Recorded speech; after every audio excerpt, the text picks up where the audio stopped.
Tihar jail से निकला हुआ उत्तर प्रदेश का एक भूमाफिया अब अलवर जिले में नजरें गड़ाए हुए है। अलवर की अरावली पर्वतमालाओं के बीच में सैकड़ों बीघा जमीन पर कब्जा कर चुका है। सैकड़ों बीघा जमीन पर कब्जा करने की तैयारी चल रही है। यहां के स्थानीय लोगों का कहना है कि पटवारी से लेके तहसीलदार तक सब लोग मिले हुए हैं। लगता हुआ जो थाना है उसका थाना अधिकारी भी तभी मौके पर मौजूद होता है जब बिलाल अली पर कोई संकट आता है। अगर स्थानीय लोगों के साथ में इस भूमाफिया के गुंडे बदमाश अगर मारपीट कर देते हैं तो पुलिस उस भूमाफिया के गुंडों बदमाशों को पकड़ने के बजाय स्थानीय लोगों को पकड़ती है। मुकदमा दर्ज करवाने जाते हैं तो पुलिस मुकदमा दर्ज करवाने में आनाकानी करती है।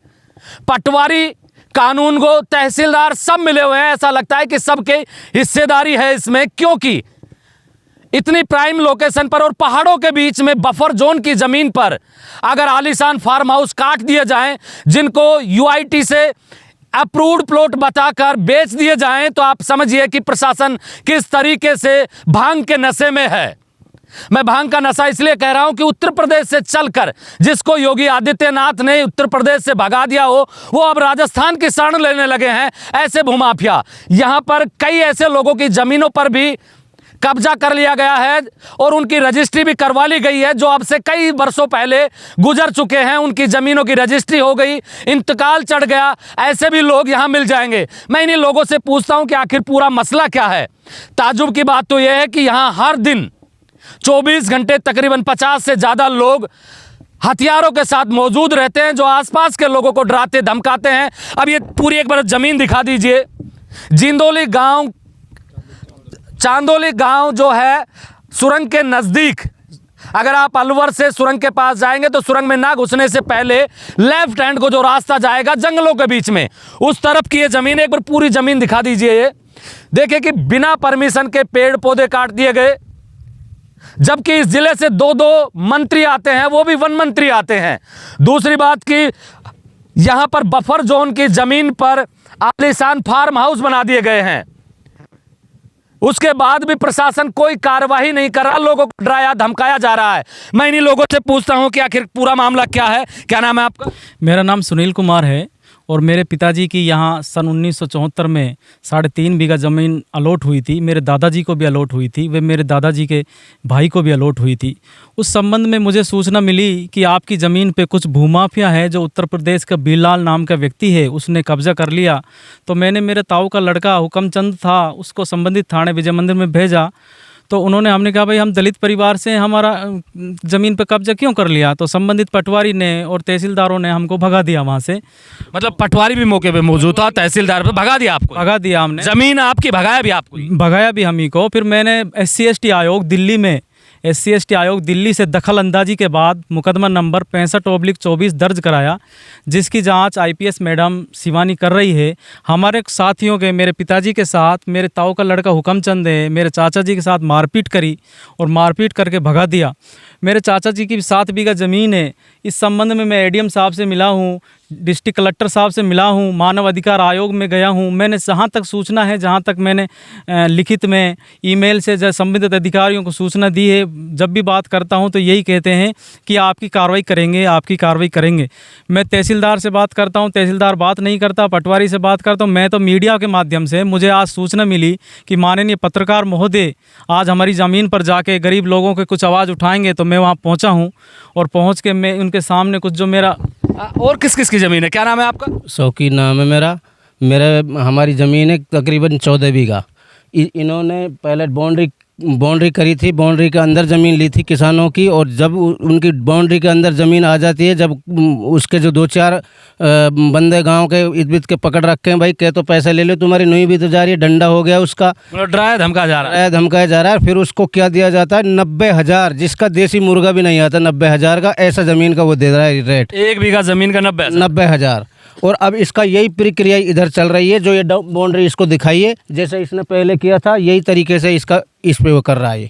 आपकी कितनी ज़मीन है? हमारी 14 बीघा ज़मीन है। 14 बीघा ज़मीन पे कब्जा हो गया? बिल्कुल कब्जा हो गया इसका। प्रशासन कुछ नहीं कर रहा? प्रशासन कुछ नहीं करता, और हम आते हैं, बंदूक दिखाते हैं, हमको मतलब डरा धमका के भगा देते हैं। आपको डराया धमकाया जा रहा है? हाँ, और ये दलित लोग बेचारे, इनको तो पीट भी दिया। हमको तो अभी चलो पीटा भी नहीं, इनको तो एक बार पीट भी दिया।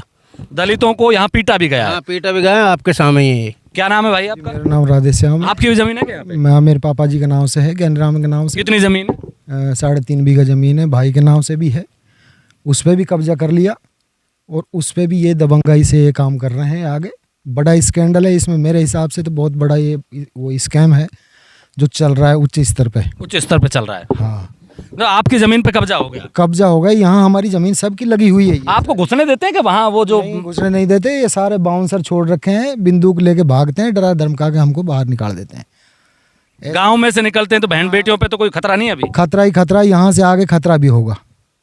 जब ये यूपी से चल के आया तो यहाँ बहन बेटी हमारी नहीं आ सकती, जमींदार काम करने के लिए हम नहीं ला सकते इनकी वजह से। क्या नाम है आपका? अब्दुल। थोड़ा सा इस तरफ आ जाओ ना भैया। आपकी जमीन है यहाँ? मेरी ज़मीन है साहब, कितनी जमीन है? यहाँ करीब 14 बीघे ज़मीन मेरी। क्या आपकी जमीन तो आपके पास होगी? नहीं साहब, यानी कब्जा कर लिया। पैमाइश के लिए एप्लीकेशन लगाई, पटवारी ने खारिज कर दिया ऑनलाइन ही। खूब भाग दौड़ कर रहे हैं और ये तो यहाँ इतना आदमी रहता है, यहाँ वहाँ ही बैठ जाए पर ऐसे ही भगा देता है। मतलब यहाँ इस जंगल में एंट्री नहीं है? यहाँ में कोई एंट्री नहीं है और ये काम कर रहा है, ये बाउंड्री कर रहा है। यहाँ 50-50 आदमी लगा रहता है, यहाँ जबरा जबरी काम कर रहा है। और ये पीछे यहाँ मजदूर कहाँ से आते हैं? ये मजदूर आसपास का ही आते हैं, ये बिनझारा।